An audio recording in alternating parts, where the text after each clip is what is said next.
Out furious like boys in the hood. Won't split when I get chips, keep the toys in the hood. I'm good with the fists, but I'm known to blast quick. In case I gotta grab shit, there's guns in my cabinets.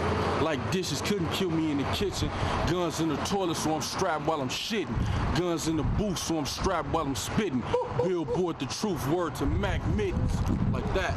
Like, told you, man. It don't get no more gangster than that, man.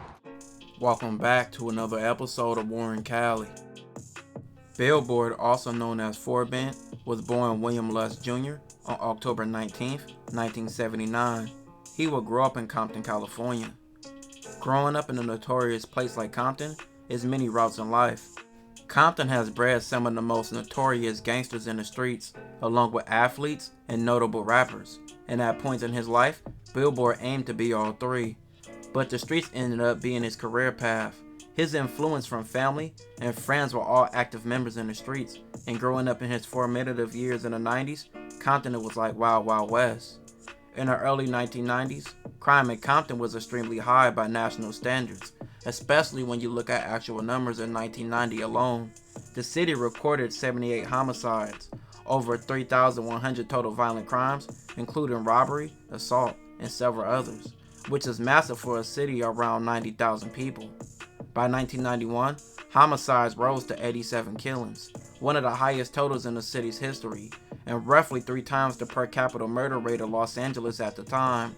The homicide rate of this period was estimated about 90 murders per 100,000 residents. Throughout the decade of the 90s, the number stayed elevated. For example, Compton still had 79 homicides in 1995 and thousands of violent crimes annually.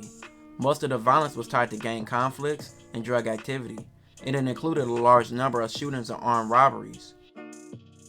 So for Billboard, just being in this time period in this environment, he had to learn how to survive and grow up in the early Compton. Compton was full of Crips, Pirus, and SA gangs, and he became affiliated with the Pirus. In Compton, it's several Piru gangs, and they gained a fierce reputation and became notable to the world in the 90s off Death Row Records. Death Row became one of the biggest labels in the world, and many people behind the scenes from that label being affiliated with the Pirus. But many of those Pirus were from gangs like Mob Piru, Looters Park Piru, and Campanella, and a few others.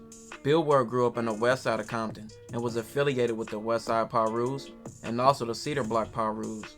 Billboard was influenced by his older cousin, who was an active Piru. His cousin was close to Big Face, also known as the rapper Game's older brother. Both Big Face and the Game would claim Cedar Block. Big Face would introduce Billboard to the Game when they were young, and they developed a tight relationship.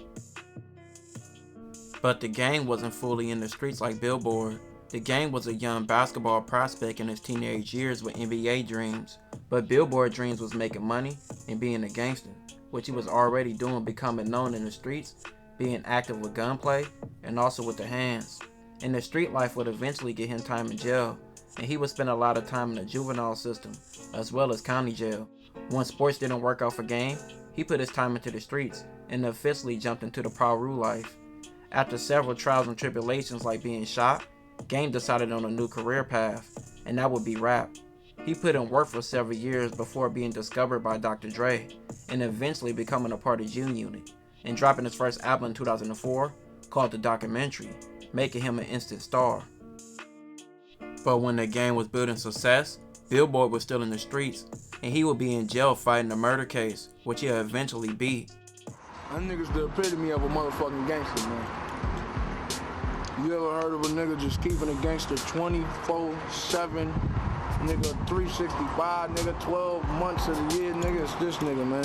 Strictly gangster. I'm like the dark half, you know what I'm saying? Not saying that my nigga not dark or grimy or nothing like that, but I'm the dark half. I'm coming straight gutter. Just got out of jail, man. Just beat a murder case, baby. Like that. They really never had no evidence on me, though, you know what I'm saying? It was just my history, my past, you know what I'm saying? I got a cold history with the police, you know what I'm saying? Billboard, with the influence of Game, decided to fully dedicate himself to rap to stay out the streets. The Game began to push his imprint record label heavy around the same time, and Billboard would be his protege. Black Wall Street Records was an independent record label founded by the Game. The name Black Wall Street is adapted from what was a racially segregated Greenwood neighborhood of Tulsa, Oklahoma. Greenwood was home to several successful and prominent black entrepreneurs in the 1920s. The Game dropped a series of mixtapes on his own label, and Billboard began to shine off the Game's cosign, and the Game backed him a lot. Get that one right there, you know it's real official, man. Get this one right next to it. That one don't come off, man. You know what I'm saying? It's real out here, man. That's how we do it, man. Dick, they heard Game bless me. He on a few tracks, but all the rest me. Don't test me. It get deeper than music. This Black Wall Street shit is more like a movement. We ain't like these rap niggas, so don't ever confuse it. I'm a motherfucking gangster, don't make me prove it. I'll take a drive-by to a whole nother stage. Ride by your hood and drop off a grenade. You ain't the shit you piss. You belong in restrooms. Nigga, I give you the clips like Neptune, sweet ass nigga. You look like tech food. You from Compton, you know Suge? I never met dude. You gonna change your name? Yeah, me and 50 cool. Billboard, red Air Forces, red Dickie suit, red P hat over my eyes. And if this rap don't work, I'll probably die with them pies. Billboard appeared on several songs and mixtape DVDs, which was popular at the time. He was freestyling and often promoting his music. Niggas red trucks, New York pavement, whips and chains like we on that slave shit. Never seen Queensbridge, I'm on that brave shit. Niggas see the grave quick, living that fast life. Cali we burnt out, New York they mad trite. Tell niggas once so they don't ask twice. Ain't that right, Chuck? Yeah, that's right. Many believed that Billboard was going to be the next big thing coming from Compton, but unfortunately, he would face a tragic demise just when his career was gaining traction. On June 2nd, 2004, Billboard would be murdered in Gardena after being shot. He was only 24 years old. It's much speculation of what happened. Many stated it was an altercation with some Crips, and other reports stated he was killed after being set up, but whatever happened, another rising rapper lost his life to street violence. It's one of them days, man, you know? It's real shit out here, man. You know, man, can't nobody feel my pain, man. You know what I'm saying? If you're watching, you know what I'm saying, just know I lost one of my niggas, man. One of my real niggas, man. It's too close to home, man. It's just, it's fucked up when it gotta happen like this, man. Could be me, could be you next, man. We don't know where we're going. But, you know, our lives are reflections of our everyday character, man. And, shit, man, until it's our time, man, we gotta make moves to better ourselves, man. Secure our family's future, man, and try to live life on the right path, man. You know what I'm saying? And for if you're listening, if you're watching, I know you hear me, my nigga. I love you, my nigga. I tried, my nigga. You know, you should have just held on, my nigga. A couple more months, my nigga. We would have been all the way out, man. I love you, my nigga. My life, man. I'ma live pushing your name, man.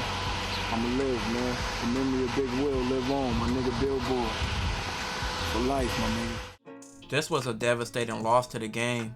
One of his best friends, which was like a brother, was killed. He would dedicate a song to him called Never Be Friends. It's been almost 22 years since Billboard's death, with him dying before he can reach stardom. Many haven't heard about him or forgot his name, but his impact was felt in his community. R.I.P. to him.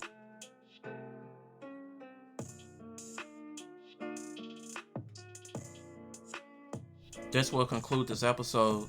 If you haven't already, check out my previous episodes. Don't forget to like, hype, comment, and subscribe.